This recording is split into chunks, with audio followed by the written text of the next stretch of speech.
مدارس کو بند کیا جا رہا ہے، مدارس کے سلسلے میں قانوناً نوٹس بھیجے جا رہے ہیں۔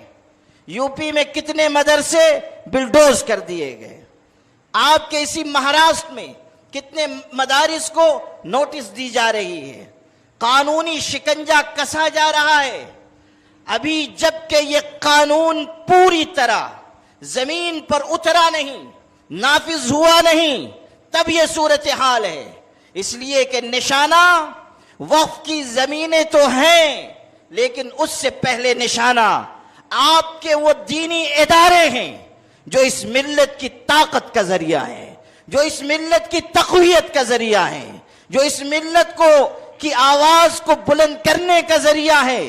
وہ مدارس جنہوں نے حق اور انصاف کے علم بردار پیدا کیے، ایسے علم بردار کہ ان کے حق و صداقت کو دشمنوں نے بھی سراہا، دشمنوں نے بھی اس کی تحسین کی۔